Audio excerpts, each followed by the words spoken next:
This is Phil Lamar, and you are listening to the Geekcast Radio Network. Coming up on MWIRE Weekly, we discuss the new RoboCop trailer, the new release date for Star Wars, and a main attraction discussion as we get into Thor the Dark World.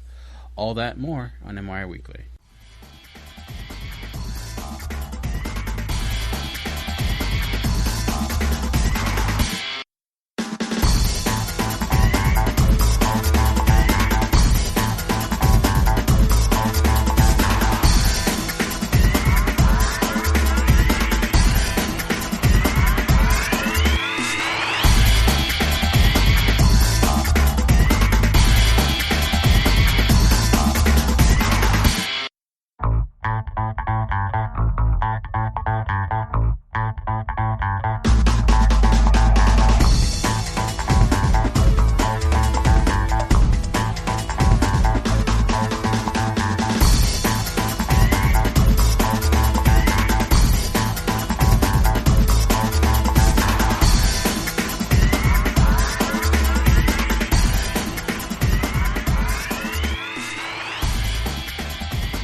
Hello, and welcome to MWIRE Weekly, where we discuss the movie week that was. I am one of your hosts, Movie Revolt Dan, and joining me today is Kevin Optimus Solo. Hello, how are you today?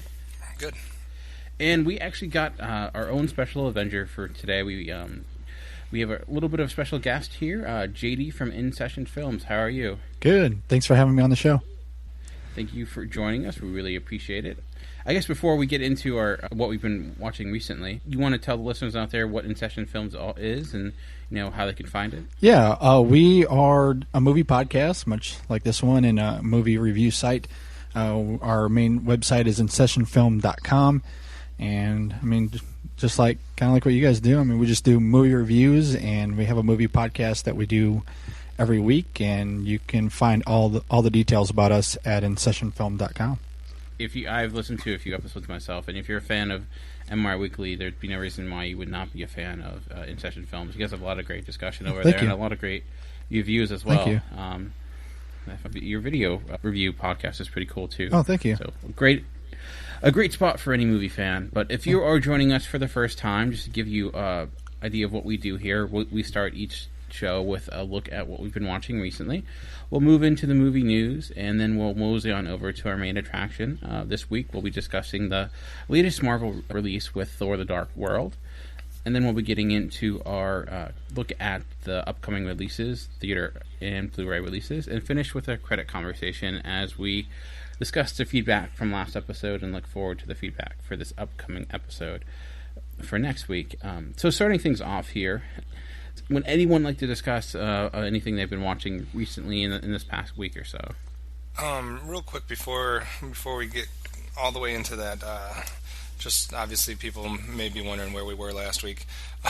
There was no episode last week. We apologize. Dan had some personal things going on, and Michael and I decided that we would rather not do a record without him. Given the circumstances, so we decided to push it back a week and wait for this one to come out. So don't worry, we weren't abandoning you. We were just taking 1 week off, and now we should be back in full swing. Yes, I do appreciate that. Yeah, unfortunately we did miss last week, and Michael Powers couldn't make it tonight, but luckily JD was here too. So yes, I should thank you for bringing that up. But no problem. But I honestly have only seen, it is a crazy week for me, so the only thing I've seen is the coming attraction, or is the main attraction.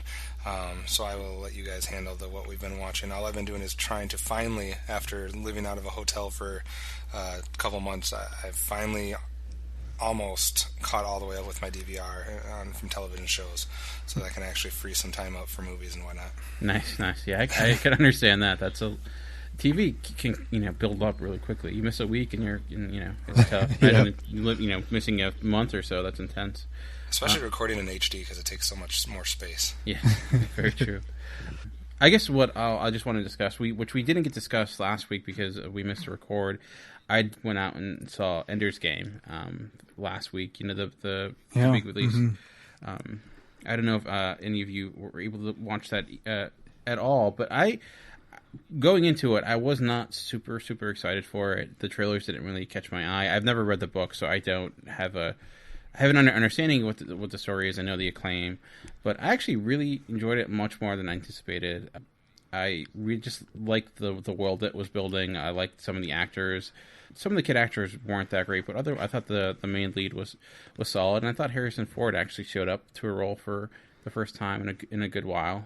I do think like it does correlate a lot with what's going on today politically and socially, especially with idea of drone warfare and just the idea of, you know, how do you end war and what morality of war and things like that. And it does really play well today, considering the fact that it was a book written, 20, 30 years ago. Yeah. It tends to actually be more timely now. So, JJ, did you have an opportunity to see Ender's Yeah, Game? we actually reviewed it on our show last week, and I've read the book, so I'm pretty familiar with it, and I kind of had an idea of what was going on in. I was sort of like you, though, even knowing the book, the trailers didn't 100% sell me on it, and I kind of feel like the trailers actually kind of gave a good chunk of it away, at least the better parts of the book. And I thought the movie did a really good job, though. There are some major things that are left out, and of course that's going to happen when you're doing novel adaptations. Although I feel like they missed some parts of the book that are really crucial, especially when you start to realize who Ender is. In the movie, he's a little bit more softened than he actually is in the book. But overall, it was still very familiar, and they got the main skeleton of the story right. And they got the main themes, kind of like what you were talking about, I thought was done extremely well. And like you mentioned, I thought Harrison Ford was fantastic.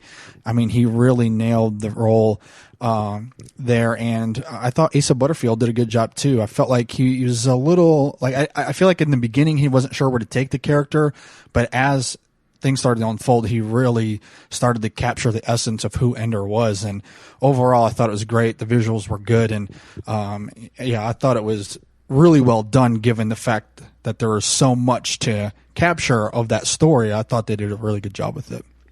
Watching it, the one thing that kept going into my mind was the trend recently has been to split books apart. Like you see like Hobbit with that's been made into 3 movies. Harry Potter, the last book, was made into 2.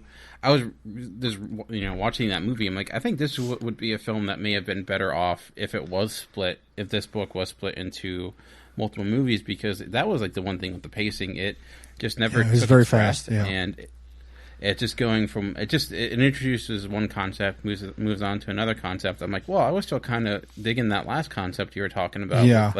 And now we're on to something else. And sure. And that is exactly pretty much how I reviewed it on our show last week. I mean, because it really could be 2 different movies, especially with the Battle School.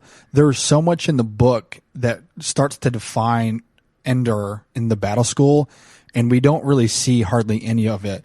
And especially because there was a lot more practices that was going on, and a lot more actual practice games that we don't really see that really started to define Ender.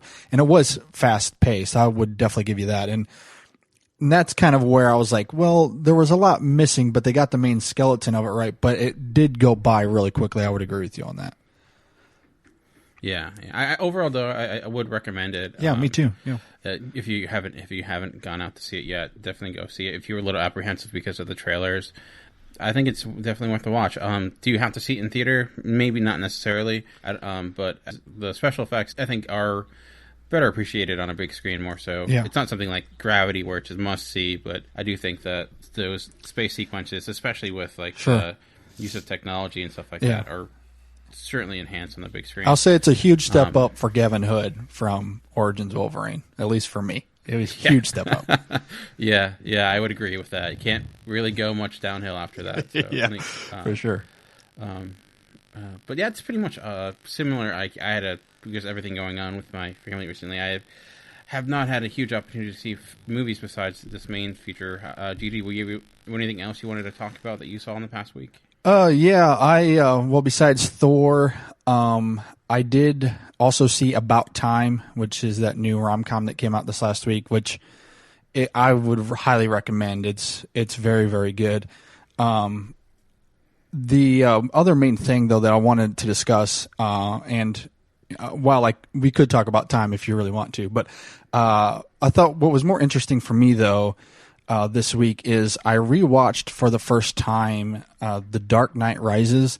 It's the first time since I'd seen it in theaters, and the first time I saw that movie in theaters, I liked it, but I didn't love it, and I especially liked The Dark Knight much better. But I'll say this time around, I enjoyed it a lot more, and I'm still trying to put a finger on why.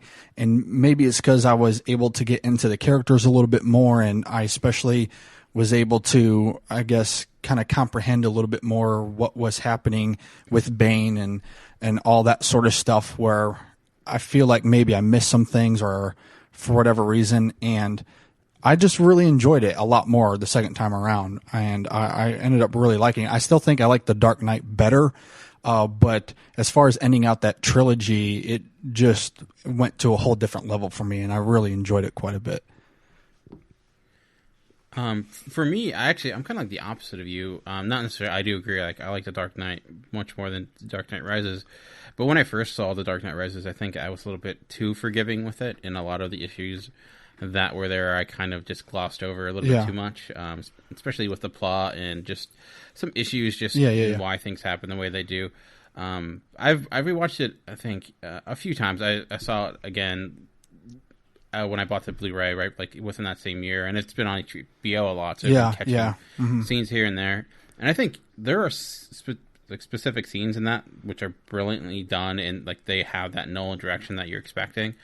But there are some issues. It's not as tight as The Dark Knight, and I think there are more holes to poke. But I still really love it. I can forgive it. I mean, I think those issues make it a little bit a lesser film than Dark Knight, and just the reasoning behind things, like, you know, why all the cops would go into the sewer. You know, it seems kind of like illogical. Just to get to a certain point. But still, I do think the thing that I realized with The Dark Knight Rises, it feels the most like a comic book movie of all the Nolan films. Maybe a little bit. I mean, the second half of Batman Begins feels a lot like a comic book movie, but Dark Knight Rises feels like an actual comic book, just in a lot of the extremes, like with the bat symbol on fire on the bridge. Like, that's a comic book moment, which we really didn't get with The Dark Knight, which I'm okay with. But I think as a big reason it turned some people off. Yeah, I mean, and I agree with you on those criticisms. I mean, I think the film definitely has things that you could kind of poke at, as you were mentioning. And those were still there for me. I didn't necessarily take those away. I just think overall I still had fun with it. And maybe it's because I knew those criticisms. They were still there. I was still able maybe to forgive them a little bit more than you were. And I still had fun with it. And I enjoyed the Bane character, even with the kind of weird voice. I still thought overall it was still done really well. And even with those sometimes comic book moments, I don't know, I still thought it was really good, and I just enjoyed it better. I'd probably still put maybe Batman Begins above it. I'm not sure, that maybe that's debatable, but I don't know. For whatever reason, I rewatched it this week, and I just had a better time with it. And I don't know, it was good. I think maybe I just enjoyed the performances a lot more, you know, because some of it got pretty deep, and there were some pretty raw and emotional moments that I thought just were done extremely well, and I think those just kind of amplified it a little bit for me. Yeah, I do agree. There's some good performances there. I mean, Kevin, have you had the opportunity to see Dark Knight Rises?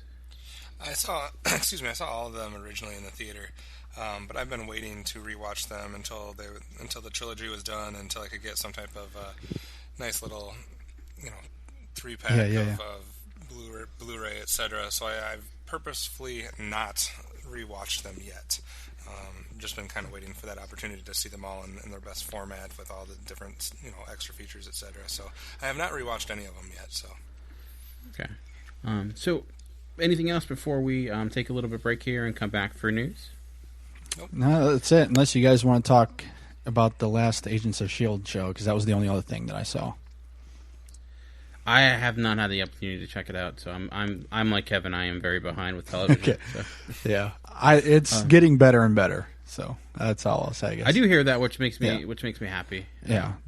But we're going to take a little bit of break here. You're going to hear a nice ad break, and we'll come back with this week's past news. The Pull Bag is having its very first character month, November 2013. We will face punishment. Join your host, TFG and Mike, as he brings in Ryan the Uneven Flow, Canada's #2 Punisher fan, and the body counters themselves, Jake and Dane from Punisher Body Count. This crack team of podcasters will give you in-depth discussions on stories of Frankencastle, aka the Punisher. Punisher Month runs from the Pull Bag episode 41 through 49. We begin with Born and end on the Trial of the Century. You can find this special event inside the Pull Bag every Wednesday and Saturday from November 2nd through the 30th in iTunes and on www.geekcastradio.com. Make your great escape into comics and accept your punishment today.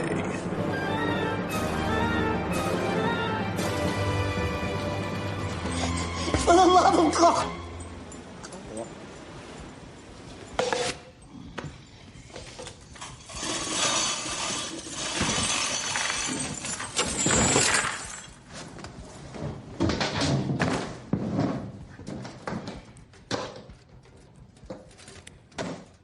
You are not a nice person. All right, and welcome back. We'll begin this week's news like we always do with a look at this past week's box office, and no big surprises per se. Obviously, the big thing this past week, number one by a landslide, was Thor the Dark World, banking in about $86 million for this past week, U.S. domestic gross, making about $350 million worldwide. It's been out a little bit longer overseas than the U.S., so making more than Thor 1, about 10-20 million more than Thor 1 did when it was first released. Still not nearly as much as Iron Man 3, but it's a significant improvement. Anyone surprised that we're seeing obviously an Avengers effect for Thor the Dark World at all, box office wise at least? I mean, I'm somewhat happy, I guess, that is this the Avengers effect here, that the second Thor is outperforming the first Thor. I don't know if that first phase 1 of the movies were more so kind of more subject to people not jumping on board yet, but now that Avengers has been out, maybe all the movies will do better than their first or second versions in Iron Man's case. So no, not surprised that it dominated the box office. A tiny bit surprised as to how much better it did over its first movie in its line, I guess you could call it. Yeah. I mean, that's the one thing with all the Marvel movies. Every sequel has done better than its predecessor, which is, I mean, I guess the norm, but it just keeps happening. Yeah. Which I'm wondering if that's ever going to stop, but you never know. It's always a good thing to make half your budget in the first one. Yeah, no kidding. I'm not at all surprised either. And, kind of like, what Kevin was saying, I think it just has this Avengers effect kind of going on. And I think that's only going to continue. And even if people didn't see the first Thor, I think a lot of people would have liked him in the Avengers. And I think that's just a big reason that's just kind of pushing this movie forward with everything that's going on. I think the marketing has done a pretty good job too, just kind of going off of that. But yeah, I mean, I'm not at all surprised, and yeah, it's only going to continue. So Marvel's doing a pretty good job of capturing what it's doing right now. Just a quick question for both of you. The first Thor made more money than the Captain America when it came out in the same summer. Do you see Captain America, the Winter Soldier, making more or less than Thor when it comes out in this upcoming May? I think it's really going to be dependent. I haven't seen the full slate for the next summer movies. My initial reaction would be that Thor would do better. But like I said, depending on what's coming out right away after Captain America, I don't know. That's a tough one. It's although they're both obviously Avengers and they're both the Marvel crowd, it attracts two different groups outside of those particular fandoms. So it's hard to say. I mean, I don't know. Initially, I would have thought that Captain America would have done better than the original Thor. So the fact that the original Thor did better, I don't know. Yeah, it's a really tough question, and I would agree with that. I would like to tend to think that Captain America will end up doing better. I think what Thor maybe had going for it was, I think the first one had some better casting than the first Captain America. But I mean, I enjoyed both of them. I thought both of them were done extremely well. And from what I've seen from the marketing so far from the Captain America Winter Soldier, it looks really awesome, and it looks much like what I think Thor 2 was. I think it'll end up being a huge step up from, the first one. So, I mean, I think marketing will end up being a big part of it. Just like with Thor, I think the whole Avengers thing will end up just snowballing, and that effect will keep going. My guess, I would say Captain America. From the people that I interact with, I think Captain America will end up doing better. But it's hard to tell. Like Kevin was saying, it's so hard to tell. Yeah, I agree. I think Captain America at this point has a stronger buzz than Thor the Dark World, but that can change in the upcoming months. But my first thought would be it will surpass it, but yeah, you really, like you mentioned, it's hard to. You never know, because I mean the thing is, Captain America is going to be coming out in the summer, which is more crowded, but sure. Also Hunger Games comes out in 2 weeks, which is I'm certainly gonna be hard for Thor. It's probably gonna push Thor out a little bit. Sure. To me, what's really going to determine it is how long Captain America can sustain a presence at the box office, because Thor will get shut out. Sure. Eventually. I mean, you're going to have the Hunger Games. You're going to have the next Hobbit movie. And then everything that happens with the holidays. It doesn't have maybe as long of a shelf life as you possibly could have, but again, that depends on what is going to come out for those summer blockbusters next year in June or early July, or will Captain America be able to sustain that 2-3 months of strength?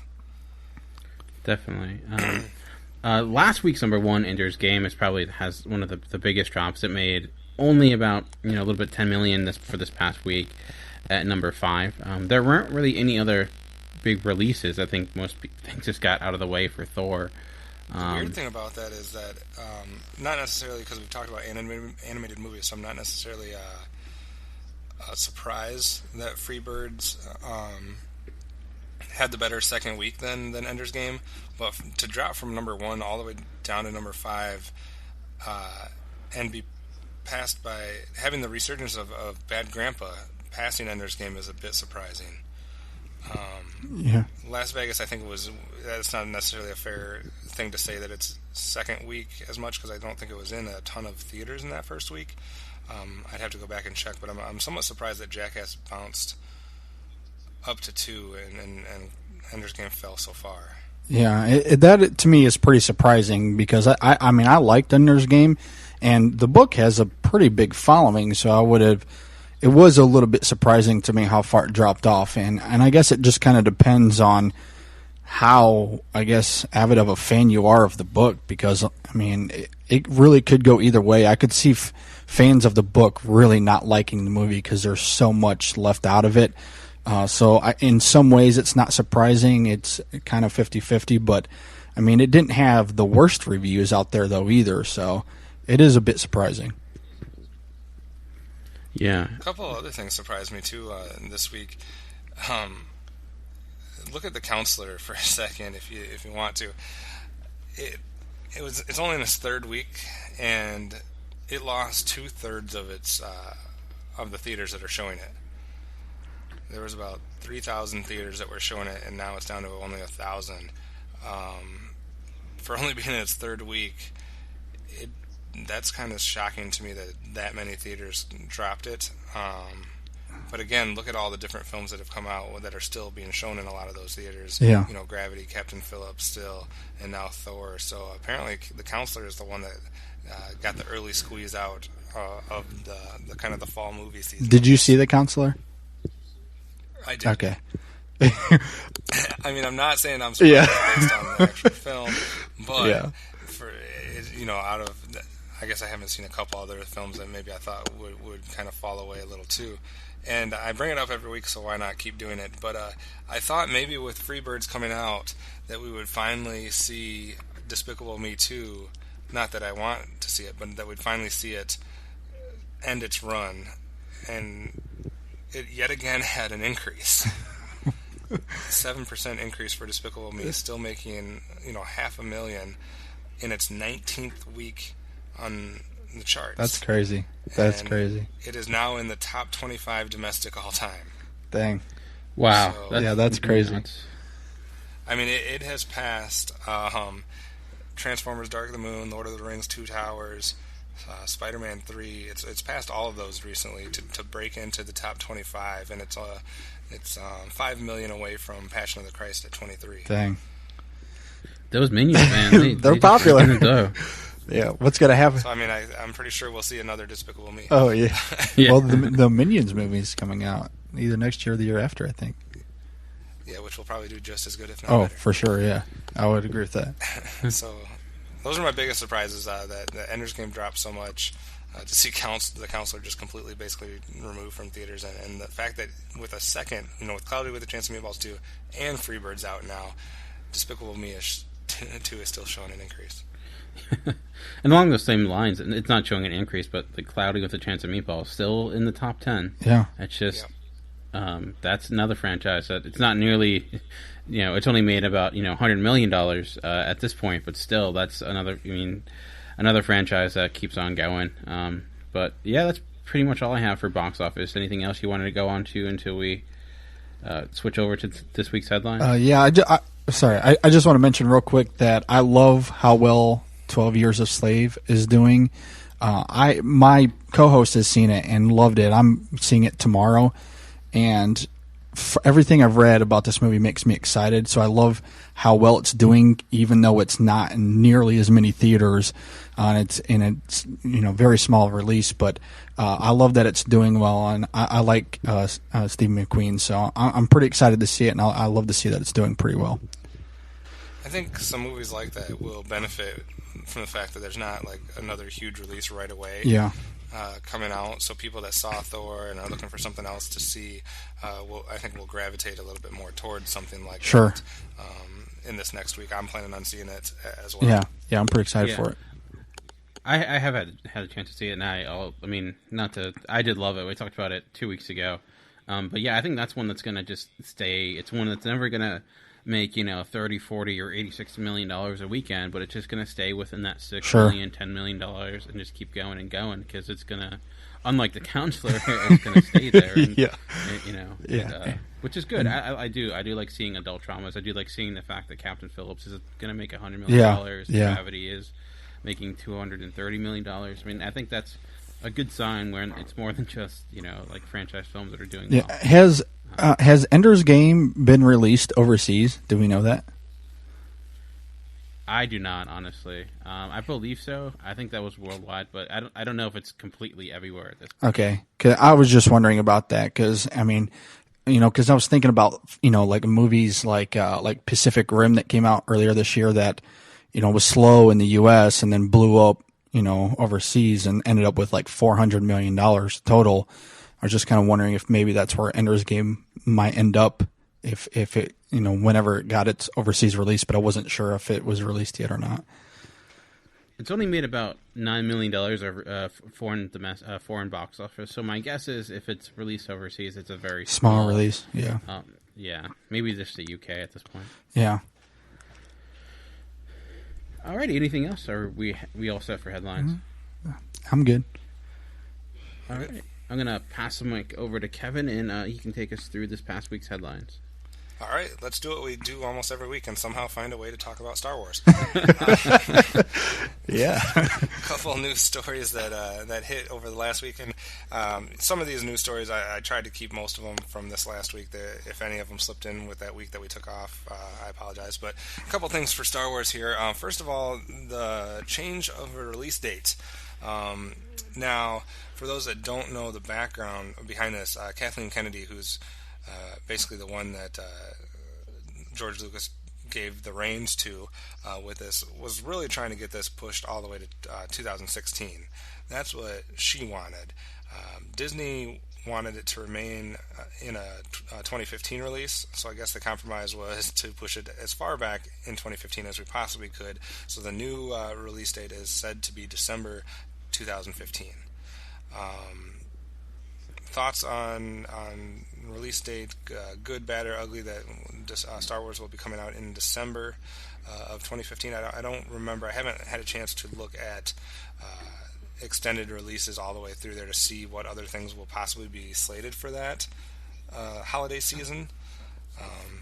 But has there any of the other Star Wars been released in December? No, it's the first one not released in the summertime. That's what I thought. So this is going to be a little bit interesting to see how a Star Wars movie coming out in December will affect the landscape of 2015. I personally think Disney's really good at picking the right times for their movies, and quite honestly, it's Star Wars. It doesn't matter to me when they release it. People are going to flock to see it regardless. I mean, even I don't care if it was January 5th or February 7th or December of 2015. It doesn't matter. I personally think they're going to get my money regardless of when they put it out, and I'm sure it's going to be the same for a lot of people. It is kind of an interesting choice that it's not the summertime, but Marvel or not Marvel, but Disney has done a really good job of, in my opinion, of picking the right times for their movies, and honestly, it does. In this specific instance, I don't think it matters anyway. The only thing it does for the 2015 in general is it gives other movies a chance to be the highest grossing film. Exactly. Yeah, that's a really good point. Yeah.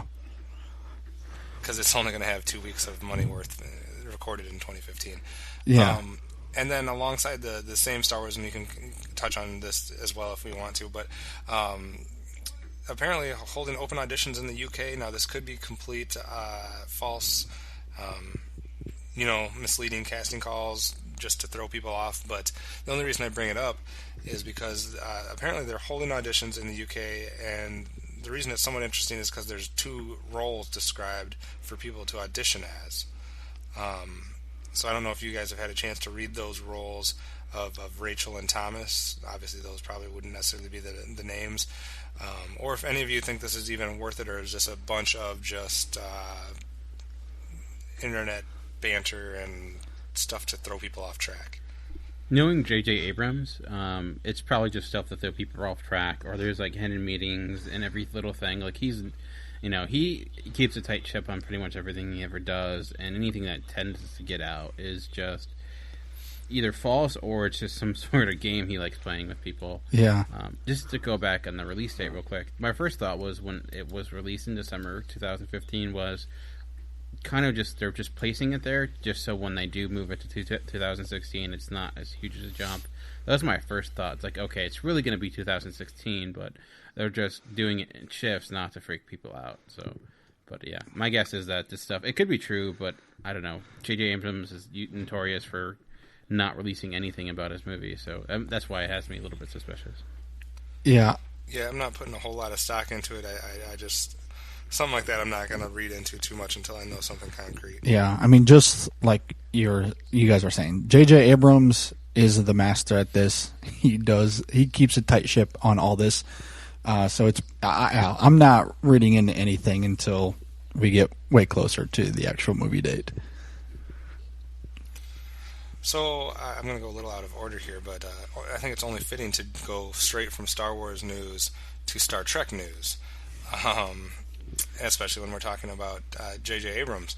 So the news that was let out this past week was as far as a possible director for Star Trek 3, and the name thrown out there was Joe Cornish, who most people probably aren't familiar with. Dan, are you familiar with his work, and what do you think as far as his name being linked possibly to Star Trek 3? Well, I'm familiar with Attack the Block, which is a movie I really love, and if you're a fan of geek culture, like, the best way to describe Attack the Block, it's kind of hard to say. It's like an alien movie meets The Goonies meets Shaun of the Dead, meets like The Wire. I love it though. I love Attack the Block, and it's Joe Cornish doing. I think it's a good sign when you see a director who can make a really good low budget science fiction film, and do really good interesting things with the special effects. So I think he would be a good choice. There's nothing he's done at this point that screams Star Trek, but what he does scream is that he seems like he's a competent director. Something a little bit different from J.J. Abrams. Yeah, I 100% agree with that. I think Attack of the Block was good, and I enjoyed it for what he was trying to do there. But like you're saying, it's not very much Star Trek. So I'm kind of curious as to where the direction they want to take the franchise and what they're trying to do.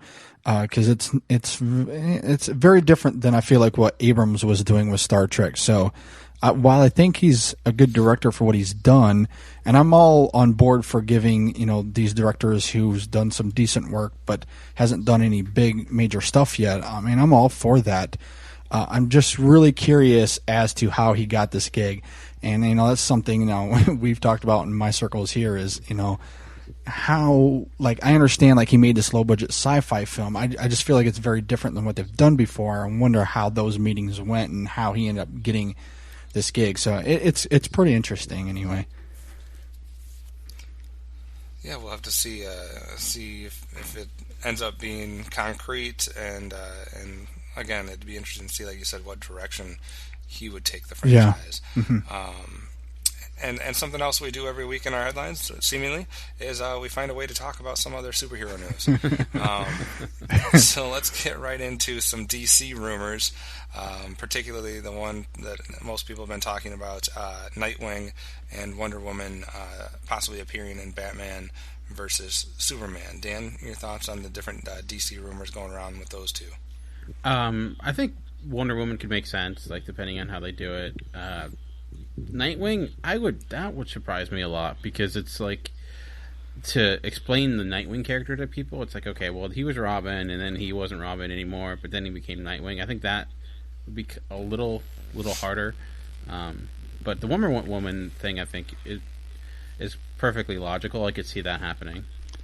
Now, if I understand the timeline right, from something I was reading, and correct me if I'm wrong, but this basically the Batman, the Dark Knight, for example, trilogy, I guess, if you want to say it, or Batman's appearance, he is supposed to be in existence quite a ways before Man of Steel happens, and Batman is supposed to already have basically a presence, and he's been there for a while, and then once we get to Man of Steel, that's a good deal past what we've seen already with Batman, which could explain because my thing was, I mean, I know this isn't necessarily completely directly linked with Dark Knight, I guess, in that trilogy, but they somewhat allude to the character of Robin in a youngest or the earliest form of his contact with Batman in that trilogy. So it's weird for me to, and I obviously am a comic book ignoramus with both DC and Marvel, but to wrap my head around the age difference here between a young Robin and isn't Nightwing supposed to be just an older, grown-up Robin? Yeah, basically, he is the original Robin that leaves. I'm not really well versed in DC comics myself, but I do know that Nightwing was originally Robin, and then he leaves and becomes his own thing, Nightwing. So I'm not sure like how they're handling it within Batman, within the Man of Steel framework. If like you said, I'm assuming that Batman was an established character within this world before Superman comes in. Obviously, like the Dark Knight trilogy isn't going to correlate with this at all, so it's not like. But yeah, that is a question too. It's like, is Batman going to be coming into power just because of Superman, or is he kind of already there, and then this new dude shows up and tears down a city? Yeah, I think one of the more interesting things about this whole thing is, for me personally, I feel like what they need to do with Wonder Woman, I feel like they need to be careful about, because if DC is trying to to build up to something bigger and trying to compete with what Marvel's doing. This is a pretty big character within their universe, and to just kind of throw her in there on some sort of small side plot, I feel like would be a big mistake. But if they're going to, introduce us to her for some sort of bigger role or something that will end up leading to a bigger role, that could be pretty interesting. And I like that. But I feel like with Nightwing and now maybe Wonder Woman and then obviously Batman now getting into this universe, I also feel like they're stepping onto that territory of having too many characters in the film. And of course, we've seen how that has not worked in the past, and but we've also seen some films recently how that can work. So I just think they got to be real careful about tiptoeing around that, especially with Wonder Woman, because I feel like that's a much bigger role for this universe in making it work. I think it's pretty interesting, and I'm curious to see how it goes. I'm also already at an arm's length anyway because I wasn't the biggest fan of Man of Steel anyway. So I feel like how they handle this will be pretty crucial for a lot of people. Yeah, and it's interesting. I mean, obviously they don't want to try to be seen as someone who just is directly trying to carbon copy what Marvel's done. Sure. But it's hard to say, can you really have that successful Ultimate Prize, team-up film, Justice League, whatever you want to call it, without first establishing all of your main characters? And sure. I agree with you. Just haphazardly throwing a character that has not been established yet into this film, it could be disastrous. Yeah, I 100% agree. So, yeah. Dan? That's pretty much, yeah, I agree. I mean, it's tough. I feel like Batman and Superman has had the most questions out of any movie ever created yet, like ever. I feel like every day there's like a new thing for it. Sure. Well, I mean, it's wait and see. My guess is if either character is in the Batman Superman movie, it'll be either through a small cameo or something in the background or something. I heard people rumoring like maybe Wonder Woman will be Batman's girlfriend or something like that. Just because there is casting out for a girlfriend for Bruce Wayne that has the resemblance based upon the description of Wonder Woman, but I think it's you never know. It just could be something. Yeah. What do you guys think about the rumors of Olga Kurylenko being the rumored front runner for Wonder Woman? She's the one that played Lady Sif, correct? I believe so. Yeah. I think she'd be fine. I mean, that's a tough role to play. I heard some people talk about Gina Carino or whatever who was from Haywire, and I don't think that'd be a great choice just because she's not a great actress. But I think she would be fine. I liked her in the Thor film, and she has the look and she can pull off the action. Mm-hmm. Yeah, I think that would be an ideal choice. Yeah, I agree. And I want to bring this up because even though it's somewhat TV-related news, we mentioned this somewhat in one of our past episodes. So I want to bring it up again because we had mentioned some of these characters. Apparently, Disney, Marvel, and Netflix are joining forces to basically, I guess, kind of try to mirror what Marvel's already done on the TV screen, in a much different way, I guess. But the idea here is to give some short series to a bunch of different characters, which would then evolve into a mega combination miniseries of some sort after that. So basically, the reason I bring it up is because we talked about these characters before. The ones that they're saying they're going to focus on are Daredevil, Jessica Jones, Iron Fist, and Luke Cage. And we talked about them, getting the rights to Daredevil back and wondering what they were going to do with it. So they're talking about each of these characters having 13-episode series, kind of getting into Marvel's street-level heroes and villains, and then eventually doing some type of The Defenders mini-series that combines them all together. What are your thoughts on these rumors, Dan? I think it's awesome. Honestly, I was super excited about this, and I'm very surprised it's happening this way, but very glad.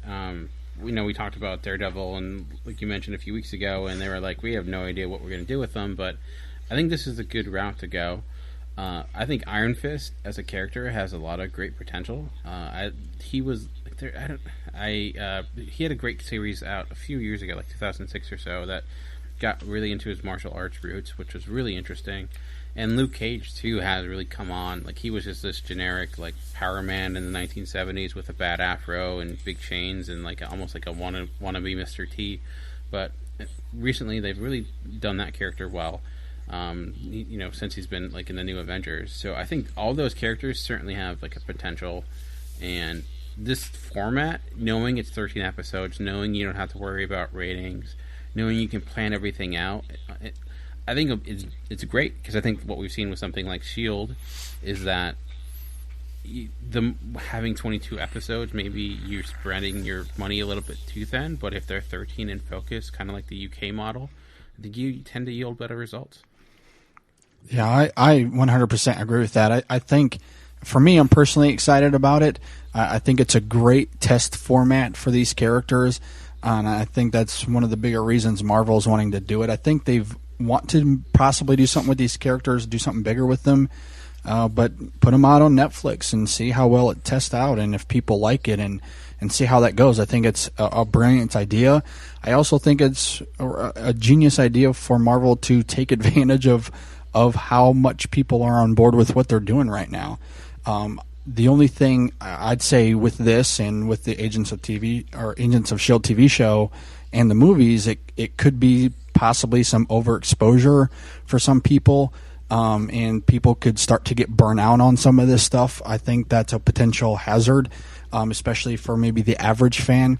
But I think if you love Marvel and what they're doing, I think you'll love what they're going to end up doing with some of this stuff. And and like you were saying, I like how they're condensing it down to the 13 episodes. And I'm excited to see how they're able to put these together and how it all kind of pieces together, and especially if there's any crossovers to any of the movies and things like that, later down the road. So, I think it's a great idea.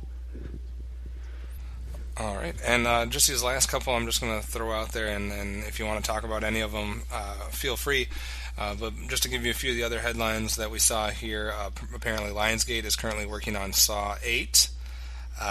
Juan Carlos Fresnadillo to reboot Pet Sematary, and The Addams Family to be rebooted, but as an animated film. I will bring up that one specifically because it's an animated film and I like to talk about them. But it's appointed Pamela Petler to write a script for the new incarnation, and if you're not familiar, screenwriter well versed in this kind of material with the likes of Corpse Bride and Monster House on her resume. So any thoughts on any of those three items, Dan? Addams Family cartoon I think could work, certainly. I haven't seen Corpse Bride, but I did like Monster's House.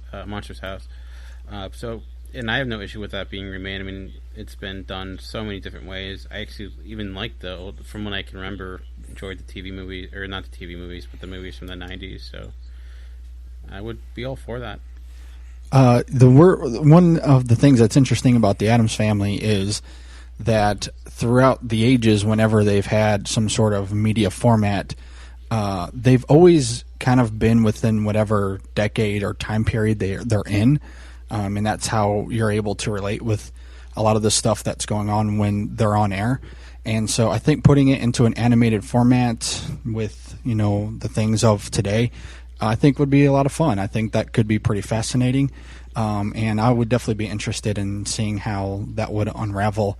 As far as Saw 8, I was not interested after Saw 3, so I can't tell you anything about it. But the Addams Family stuff, I'm definitely interested to see anyway.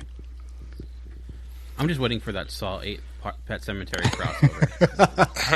There you go. Pets in horrible, horrible trash.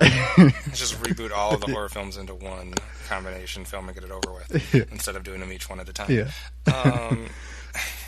Yeah, so that was it for the headlines. I just have one casting call to talk about that I saw that kind of seemed interesting. I guess I didn't realize that they were doing a Terminator reboot. I guess I've been in the dark for a while. Apparently they are doing a Terminator reboot, and the rumor that was being thrown around this week was the casting of Sarah Connor. Who would be cast in that role? The names thrown out there: Game of Thrones star Emilia Clarke, 21 Jump Street's Brie Larson, and About Time's Margot Robbie. And apparently Tom Hardy is also being, and Garrett Hedlund are also being linked as possible John Connor and Kyle Reese. Thoughts about this just in general, Dan? Surprising with that casting. Like, I like Brie Larson a lot, but I never would have cast her as Sarah Connor. I don't know. I wasn't sure how we're gonna do the new Terminator movie, the new reboot, or they're gonna do something different. But it says it's the first in a standalone trilogy. Yeah, it makes me a little bit skeptical. I personally don't like the idea, just because I think Terminator 2 stands up as it needs in Terminator. Like, I don't think we need a reboot. You can just go back and watch the originals and you'll be fine. Yeah. But I mean, those actresses that you sent out, I don't. Besides Brie Larson, and I have watched Game of Thrones, but even that actress, I can't even think of the role she plays. But I don't know. I'm indifferent towards it at this point. Yeah, I'm right there with you. I mean, Brie Larson maybe, but I wouldn't have pictured her in that role at all. And yeah, I agree. I'm not even sure if they really need a reboot at all. But that being said, I don't think studios care about that. If they think it's going to make money, that's all they're going to do. So there's really no sense in fighting that, I guess. But I don't know. None of those actresses necessarily stand out to me. Although I like Tom Hardy, and wherever they put him, I think I would be on board for that, though. I'm actually all for them doing a few more of these reboots, because I want a couple more to just completely bomb, so that it's not just this guarantee. I mean, I'm not saying that there hasn't been some that bomb, but the thought is we just reboot anything from the 80s, early 90s, etc., and sure. and we're gonna strike gold, and they have with some things.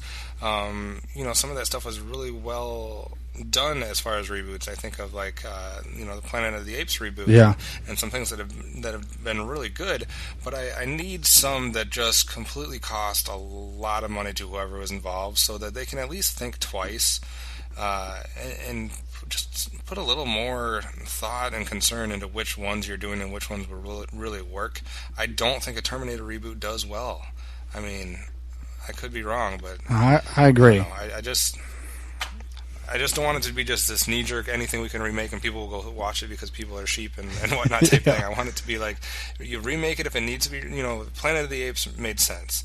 It was made originally in a time, that didn't have the capabilities of what we have today to make it just a visual, something that's appealing and something that's almost sure. unbelievably real looking. And I'm just using that as one example. Some other ones have done well too, but if you think about some of the sci-fi reboots, there's been a few more flops than stuff that's really ended up resonating. So I don't know, I don't have high hopes for this. Yeah, I think too, part of it is like the concept and like what Terminator goes after, the idea of like technology taking over the world. At this point, like when it came out in the 80s and the early 90s, it was a new concept that wasn't really explored to a great extent. Today, I think we've kind of hit that mark over the head as much as we can. Like once we get like the Matrix, where it's a full takeover, and it gets to the point where I just don't know there's any more to do with that idea. I think it's time to maybe, unless I don't see them bringing anything new or interesting to that table like Terminator 1 and Terminator 2 did. Yeah. Let them be. I mean, the 1 and 2 are good. I don't need to see another one. And if they are going to do it, they better do it well. So that's all I'm saying. So speaking of reboots, I think that nicely transitions into our trailer talk for today. Let's start with another reboot. I don't know which ones of these trailers you all were able to see.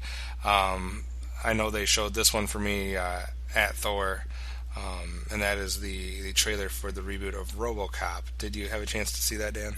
I did, and I saw the original and now the new one that just recently came out. Thoughts? The first one I hated a great deal. I mean, I hate like we talked about reboots. Like RoboCop's another one that stands up. That movie holds up so well, and I don't know why we need another one. I do like the director because he made the Elite Squad films, which are excellent.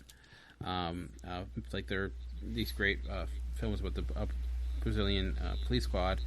I didn't even realize he was doing it until I was looking at this trailer. But the second trailer I do think looks better. It looks not as generic as the first one. The first trailer I saw, I was like, "Oh, is this the the trailer for Total Recall?" Because it looked like the reboot of Total Recall. Just the glossy CGI, just the camera looks very much like a Len Wiseman movie.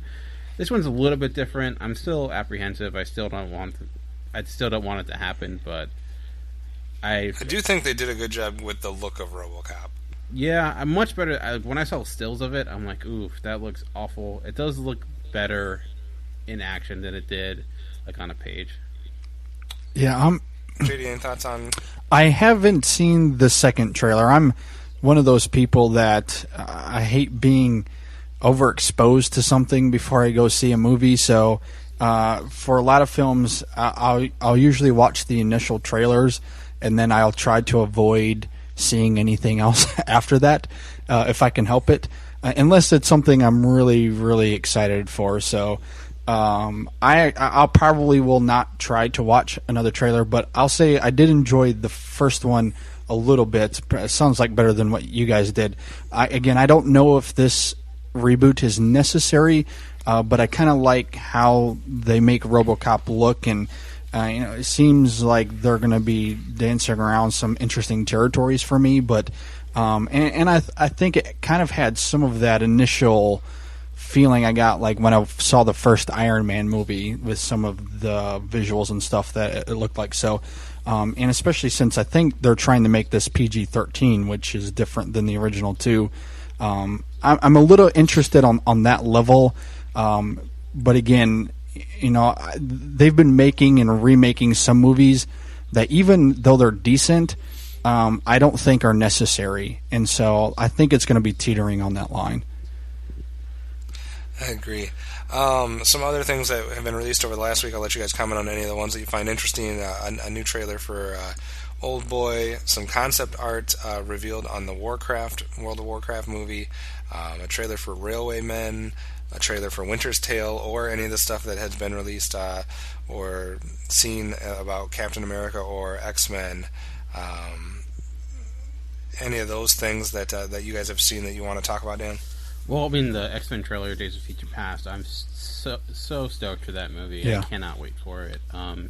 It's like a boy's dream come true. Yeah.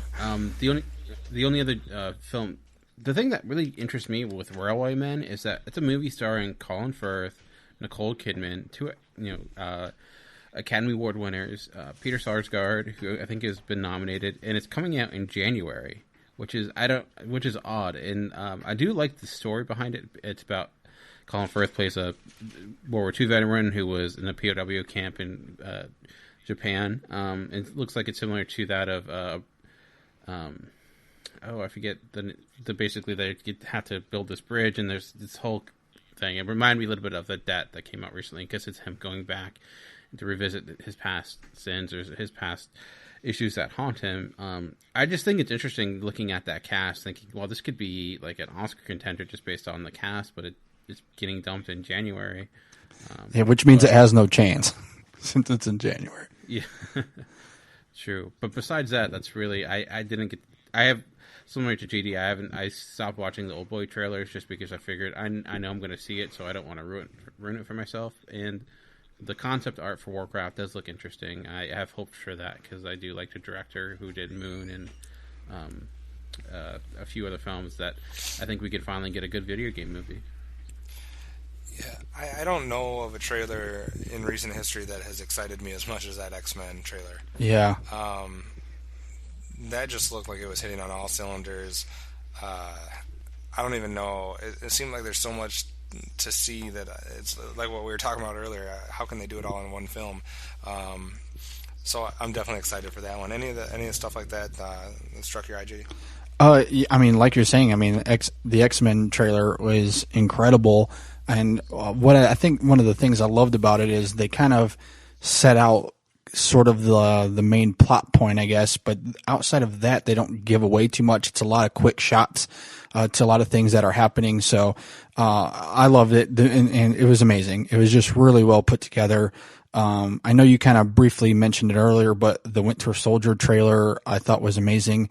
And I don't know if you guys saw Thor the Dark World in 3D or not, but if you did, before the movie started, they played like a 2 or 3 minute clip from the movie, and then they kind of continued onto the trailer, which I thought was awesome. And I feel like that movie is going to be 100 times better than the first one, and just is continuing to ramp up with what Marvel's doing. So, those 2 trailers, I guess, recently have really got my gears going a little bit, and that I've really enjoyed. And I also say, I also enjoyed the Old Boy trailer too. Again, I've only seen the first one, and I'm a huge fan of the original, so I'm really curious as to how they're going to do it.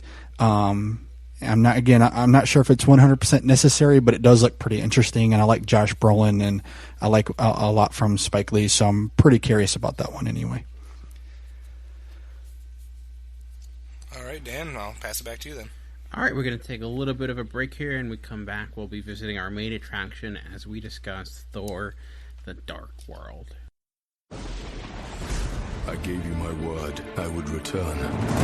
I saw you with the Avengers. Jane, I fought to protect Earth. Is that your excuse? Yes.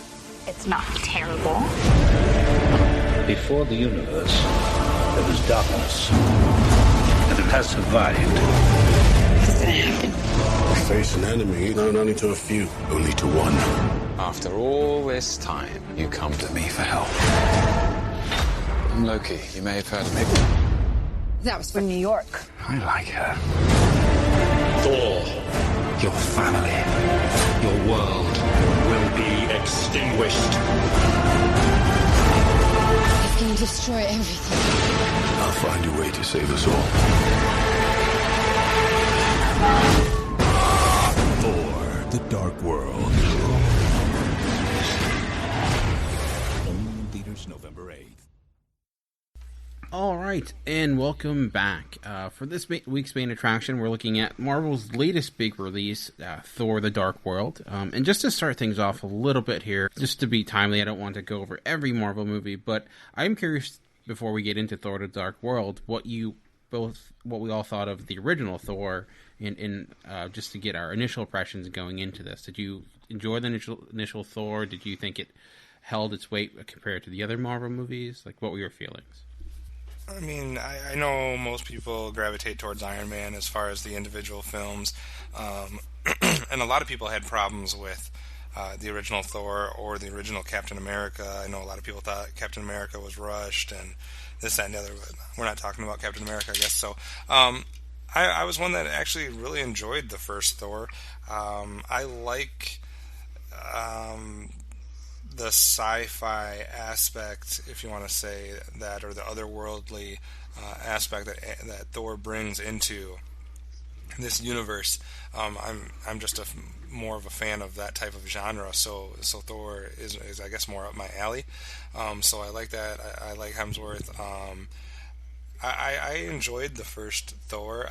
I don't know. I kind of go back and forth as far as if I liked the original Thor better. I usually side with liking Captain America a little bit better. I like them both. I guess I'm terrible because I still haven't seen the original Hulk movie for this universe because I just can't stand the character. Although he was good in Avengers, so maybe I should eventually go back and see it. I've just never been interested to see a movie basically just about the Hulk. So yeah, I like Thor more than some people, I guess. The first thing I'll say is if you liked Hulk in the Avengers, go see The Incredible Hulk. Edward Norton's not quite as good, but I do think it's pretty much the same character in my opinion, and I really liked it quite a bit. I also liked Thor, the original. I thought was very good. I thought they really dove into the character really well. I don't think it was as epic as possibly some of the other ones, but I thought it was done really well. I liked Chris Hemsworth. I thought they did a really good job of setting up Loki, and Tom Hiddleston's performance really was very good there as well. And what I really liked about Thor the original is that while there was some big things happening, especially toward the third act of the film, a lot of it takes place in small town New Mexico, which is very different than most superhero films who has to be in LA or New York or some sort of big city, where a lot of this takes place in just kind of some small time area. And I thought that was an interesting choice. To me, it kind of stood out, and it was very unique. And it was also a way for Marvel to introduce these big new arenas for them to, bring in Asgard and all these different things, but it's not, not a whole lot of people are going to be exposed to it. So I thought it was interesting, and I really liked it quite a bit. I'm along the same lines as you guys. I'm actually a big fan of the character of Thor. I do realize that a lot of people aren't, but in the right hands, he's one of those characters. There are certain ones, like I think Spider-Man can pretty much be done well by anyone competent, but Thor takes a kind hand, like someone who knows what they're doing. Because you're basically, especially with the movies, you're taking Lord of the Rings, elements of Lord of the Rings, and combining it with Star Wars, and making that mesh, and trying to get people to kind of accept it, which is a hard thing to do. But I think they did a good job of introducing the character to people and making him work within like a realistic setting. There are certain issues I had with the first Thor. I still liked it overall, but unfortunately, we'll get into this, but I think some of the issues I had with the original Thor unfortunately kind of carry over into this Thor, and mostly it has to deal with Chris Hemsworth and his relationship with Natalie Portman. I thought that was an issue in the first movie, and then which again carries over to this one. But again, I did enjoy it. I would probably say I would rank it probably above Iron Man 2, but not nearly as high as Captain America or the other Iron Man movies. I'm sorry, I was just going to ask, can you explain a little bit, just I guess for context for me, what you didn't like between Thor and Jane Foster? The original film, I just thought their relationship was forced, very much so. I felt like they have chemistry per se, but not a great deal of it, and everything that Thor becomes, everything that Thor turns into, from this cocky, very abrasive person into, a more, genteel, upright citizen, was based upon her. A lot of that was based upon her, and I just didn't feel like that relationship was strong enough to earn that. Like, there wasn't enough there to make me think, okay, this character is going to change who he is as a person because of his relationship with this character. Like, they're just like I don't see how someone could change that much within like a weekend away. I mean, like, that's basically, they had like a few hours with each other, and suddenly I'm this new, I get, you can't have a gigantic, love story in this movie, but when it's such a focal point to your character development, I just didn't think it was all there. It just felt like they're just trying to push it in, like and say, hey, they love each other. They keep telling you and showing you that they love each other. But I never felt that. Like, I'm like, when did this happen? It just seemed to like magically happen. But unlike, say, something, I feel like the relationship in the Captain America movie between Steve Rogers and her name escapes me, but I enjoyed that relationship because it was subtle, and it built, and it more and more, and it was never overly stated, and it wasn't like they completely changed one another. So that was my big issue with that relationship.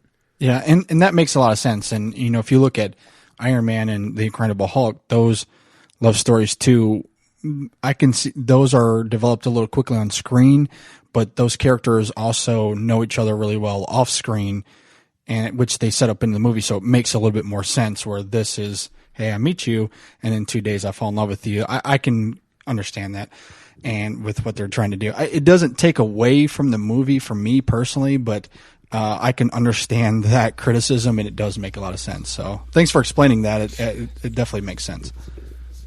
And another thing I'd like to look at, if we're just looking at the first Thor and kind of how our thoughts are as we're going into the second one, regardless of your take on Thor as a movie in comparison to Captain America, Iron Man 2, or The Incredible Hulk, regardless of how much you like the movie overall, I think they definitely had the best villain out of all the original films. Oh, I agree. Oh, yeah, 100% agree, yeah. I mean, the fact that was the one that they chose to include in the Avengers, the fact that he still has a presence now in Thor the Dark World, the fact that people are clamoring for him to have his own basically his own movie. I mean, they hit a home run with Loki. Yeah. Oh yeah, 100% agree. And it's kind of interesting because, especially when we get into the second one and kind of where they leave off with it, I'm really curious to see how if he is going to get his own movie. And it's funny because I was listening to Tom Hiddleston on the Nerdist podcast this last week, and he was kind of touching on that, and on how overwhelmed he is with the fans' love for this character and how well he's done. Because it's a huge home run for them, and it'll be interesting to see kind of where it ends up going, especially knowing he's not going to be a part of the Avengers 2. And I mean, how far do you go before it's becoming to be overexposure? You know what I mean? Yeah, so it'll be interesting to see how they use him going forward, I guess, so to speak. All right, yeah, that was just my other thought on Thor 1, just kind of get our opinions of the characters overall before we went into the second one, Dan. Okay. And just so people are aware, we are going to be spoiler-free, so we're not going to spoil any big, reveals or anything like that, just some general discussion, because, I'm sure some people haven't had the opportunity to see it. If there are certain things we really want to touch on, maybe we could save it to the end for some bonus or something, but just, because I know how people can be, especially with some of those teasers. But okay, if we do slip up, we'll try to create some outtakes that will be seen later. You will hear a lot of bleeping. But yeah, so for Thor: The Dark World, then, so we talked about how we felt about the first film. How did you guys feel Thor did on his second go around? Kevin, what were your thoughts? I think for me, what I felt like going out of the theater with the second one is that this one, okay, it's almost like they did all those Phase 1 films, and then they did the Avengers. And then Iron Man 3, I'm not saying anything bad about it in any way. I very much enjoyed the film. But the difference for me between Iron Man 3 and Thor the Dark World is Thor the Dark World for me more so felt like the same type of vibe I had when I left from Avengers. Maybe it's because Iron Man had already established that, and we already knew what to expect out of an Iron Man movie for the most part through the first two. But for some reason, with Thor the Dark World, I think if you watch Thor back to back with Thor the Dark World, it's gonna seem a little bit different in tone, different in a few of the strategies that they used, and some of the feel that you get, because to me it more so resembles some of the stuff that they tried to do with Avengers, both from a comedic standpoint, from all different standpoints. It feels, I don't know if any of this is making sense, but it feels more like I felt with the Avengers, with how they were treating the story and what balance they were using between any romantic storylines, between any comedic side parts, between the actual action. So I was pleasantly surprised with that. I really enjoyed the film, and without spoiling anything, I think there are some action scenes that were just ingenious. Yeah, I'm pretty similar to where you're at, Kevin. Although I didn't come out of Iron Man 3 the same that you did. I really didn't enjoy that movie, but I feel like this really got me back to how much I love what Marvel's doing overall. And I think while I liked the first Thor quite a bit, to me this is on a different level, on a new level, which I would expect, because I feel like Marvel just keep ramping up and is taking things to higher stakes and to higher different levels, which I think is really great. And I love what Alan Taylor was doing with the direction. I loved his camera work, and I thought the visuals were really fantastic. And the biggest problem I guess I'd have is with the main villain here. I feel like it was hard to write what they were trying to do with this main villain. I didn't think he was necessarily set up well. I didn't think he was written very well. And I felt like they were trying to battle between how much do we have this main villain in here versus how much do we have with Loki. And then it was kind of a tug of war with that, because you can't have Loki just sitting in a jail cell the whole movie. And while I understand he has to be there because of the consequences of his actions from the Avengers, he's going to have to do something here. And I feel like they did mix that pretty well, but I feel like the main villain suffered in terms of how much we cared about what he was doing, and I personally didn't really feel anything that he was doing, but I did get a bigger sense of what was going on, especially with the stuff going on Earth. There was a lot more going on there. It was definitely a lot more public, and it was much more bigger. And the action stuff I thought was awesome. I thought it was shot really well. It was mostly just the main villain stuff. It was the only thing, I guess, of the film that I had a hard time with. And just to kind of, because I had some time to try to, and you made some sense with what you were saying in response to me. I guess for me, I guess I wasn't trying to comment one way or the other on Iron Man 3 on how much I either like or dislike it, or how much I compare it to the other ones. For me, though, with Iron Man 3, it was almost like, not that it didn't need Avengers, or not that you needed. I mean, I don't want to say that you didn't need to see Avengers to see Iron Man 3 and to appreciate it or whatnot, but it almost is like Iron Man 3 went off in its own direction. Like, it was the sibling that was going off to college, I guess, and it wasn't even part of the family anymore.